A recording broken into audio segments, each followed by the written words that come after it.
morning, everyone. We're Group 3, and we are covering PepsiCo. I have no idea what's going on with the thing. All right, so starting off with our history, I have about 2.5 minutes to cover 130 years of history, so it's going to go a little fast. So, Caleb Bradham was a pharmacist. He was born in New Bern, North Carolina, which is still where they have a museum for the Pepsi-Cola company, where it was started, and yeah, he lived there his entire life. So, in 1893, he created Brad's Drink, which was the original name of Pepsi-Cola. It was advertised as a digestive cola, supposed to help your digestion. I don't know how that works, but he retitled it Pepsi-Cola in 1898. That was due to some ingredients that were in the drink, I believe. And then in 1903, he trademarked and franchised the drink. So this was where other pharmacies could serve Pepsi-Cola, and they began to bottle it, and there was multiple different locations where the drink was bottled and sold. In 1923, Caleb Bradham hit some issues financially. He went bankrupt due to increased prices of sugars. And then Craven Holding Company bought the company for $559,000. In today's money, that's adjusted for the inflation.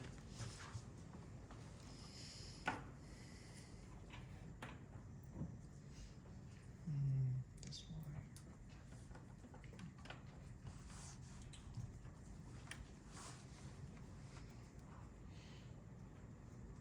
All right, cool.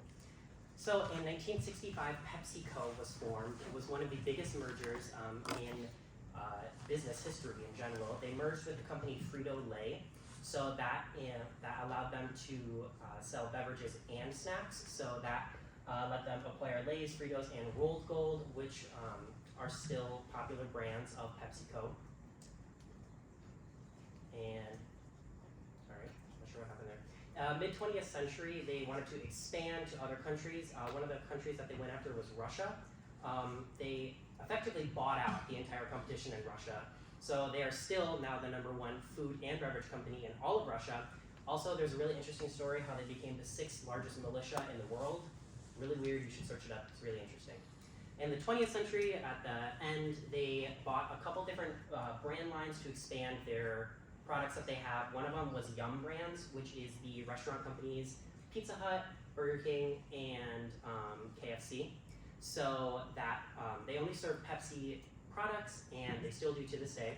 They also bought Tropicana, Dole, and Quaker, which Tropicana and Dole were their healthier juice options, and Quaker was another snack company. And current day, they own over 500 brands, and they are over 20 countries around the world, and they are one of the largest food and drink companies in the entire world.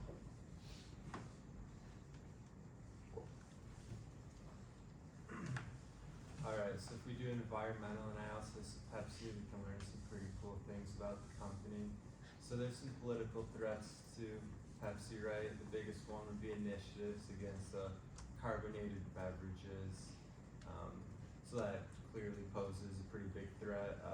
One way they could respond to that is by working with the governments, and like the research is looking at why are we concerned about this? Can we alter our products? Can we innovate new products without losing too much market share? Things like that. Economic forces are pretty important for every business out there, right? So we want to think about how they can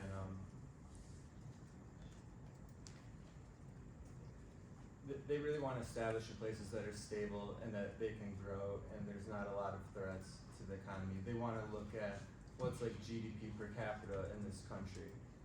Can we get any data on what's disposable income like for the average person there? Things such as that. Social forces are pretty important. This really includes like people's lifestyles, and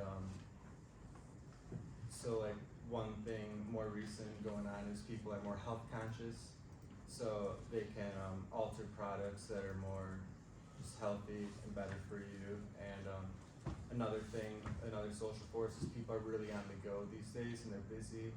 They don't want to spend more than like 20 or 30 minutes cooking, so they could have more like ready to eat foods for them, save people time.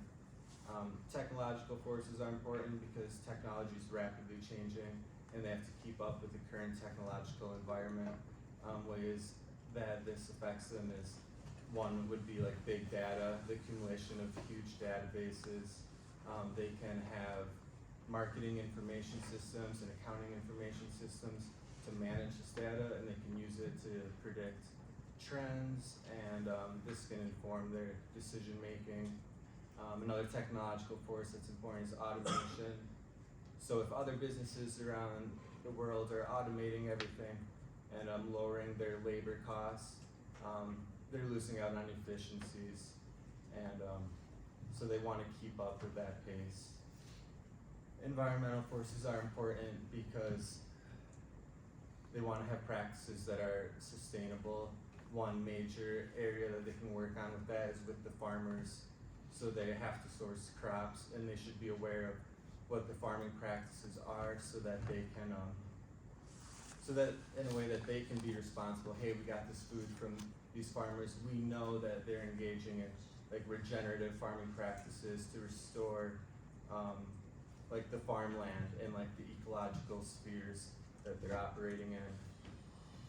Legal and regulatory forces are also important. And they can work with governments, and this kind of connects to the political threats, right?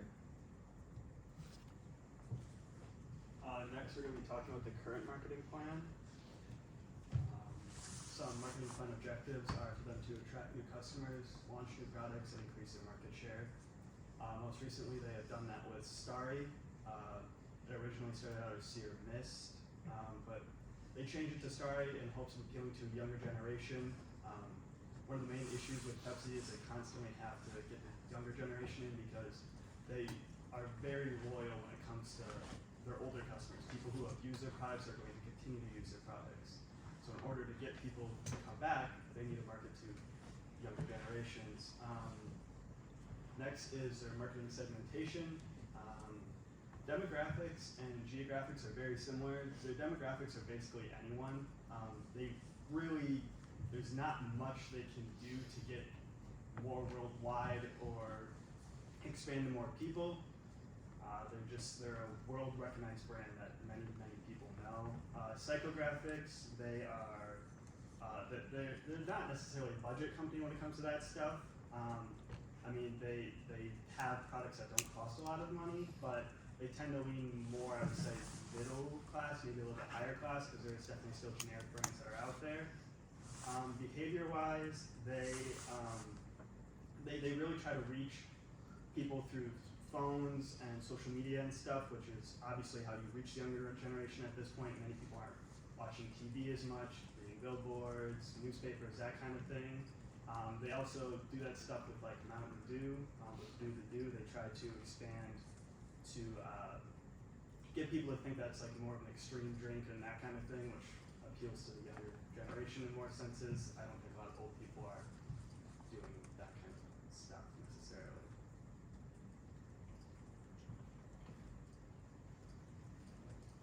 So PepsiCo is committed to sustainability and ethics, and ways that they ensure ethical conduct among their employees is their code of conduct, sometimes called code of ethics even, and every employee is required to basically say like, yeah, I'm going to abide by this code, and in it you can see Pepsi's different commitments to what's commonly referred to as like the 3 Ps of sustainability, which would be their profit, the planet, and the people, the community.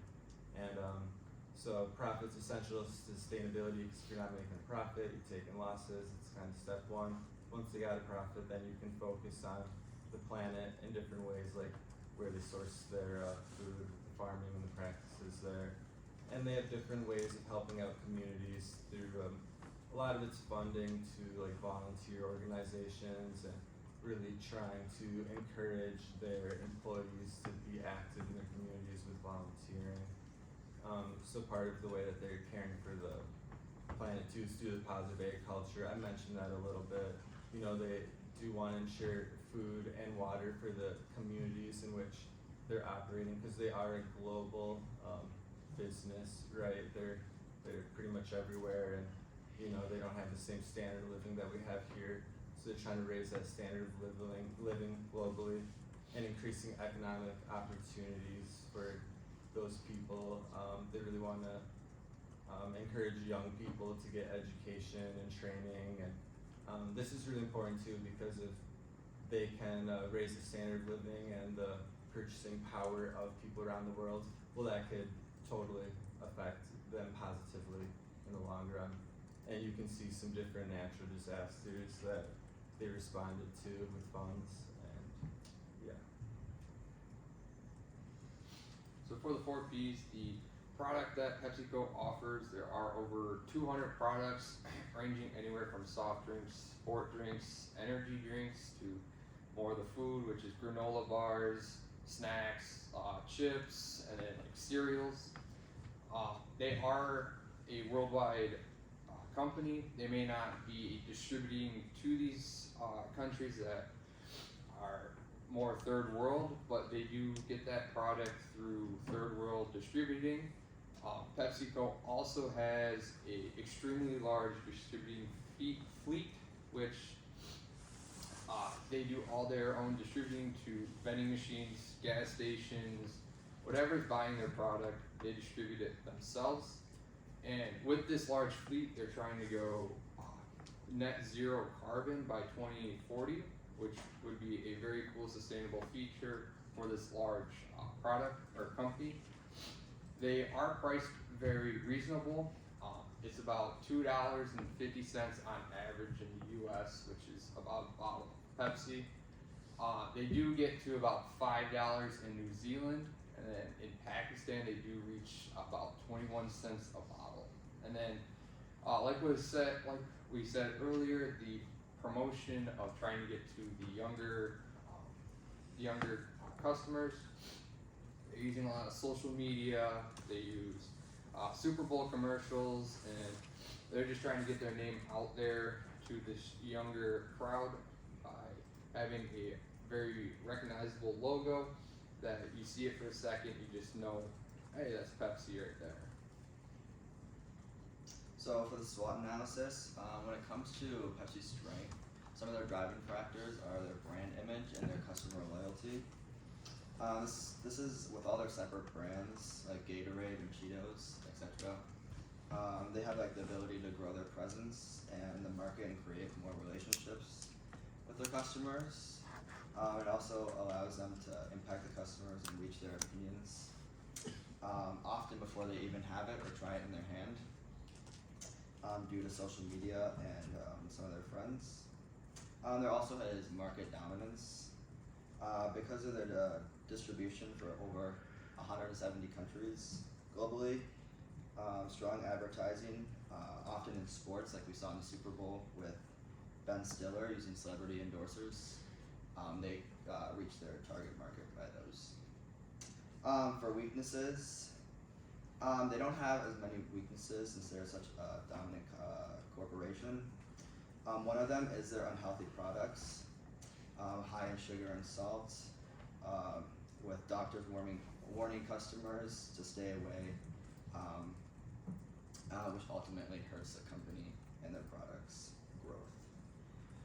As well as failed products in the past, like Crystal Pepsi or Pepsi Blue.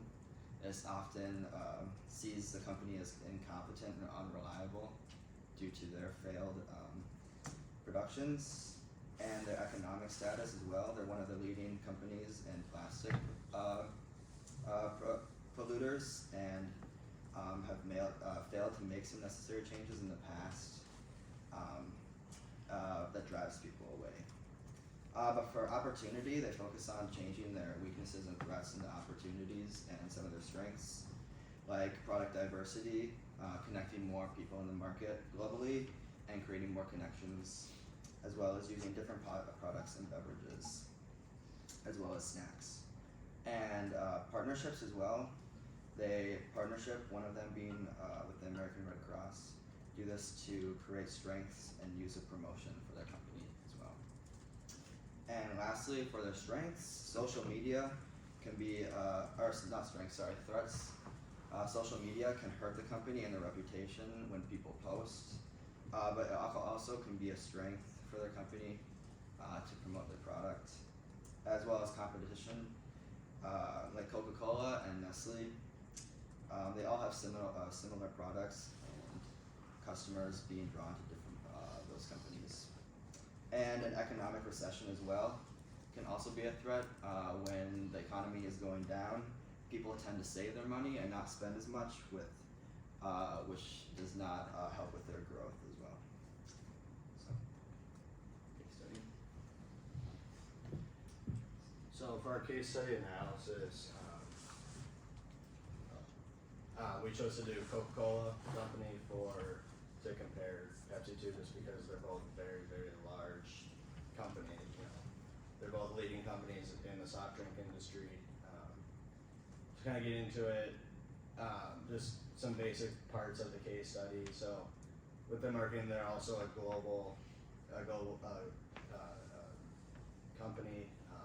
They also are trying to target that younger audience right now, getting the younger generation like hooked early almost. Just because right now, once people are past their 30s, they already are set. Everybody has, they're either a Coke person or a Pepsi person. So you know, the teenagers are still like, oh, what do I want to drink? What do I want to drink? Pepsi or Coke? And then for their 4 Ps, so they have 500 plus products worldwide. They operate in 6 different regions: North America, Latin America, Africa, Europe, the Pacific, and Eurasia. So there is the whole world. They average about $2.30 for a can of Coke in the U.S., so very similar to Pepsi. Kind of read into it, neither of them will price one way higher, way lower. They stay pretty similar, just to keep the competition pretty even. And with marketing, they spend on average $4 million a year just towards marketing, whether it's for sponsoring a big event, sponsoring a TV show. They sponsor the Olympics and Special Olympics. So to compare the two, the big things that I found different, again, like you probably noticed, they're very, very similar companies. But what sets them apart is Pepsi. They have rebranded Sierra Mist to Starry, which just this last week I even saw it. My friends were like, oh, I need to go get a Starry. Well, it's always been, let's go get a Sprite. With that new rebrand, people want that instead, which not everybody realizes. For the brands that aren't Coke or Pepsi, what company they fall under. Like the root beers is it's hard to tell which one's which. And then the other really big difference is Pepsi offers the snacks and drinks, where Coke doesn't. They only have beverage options.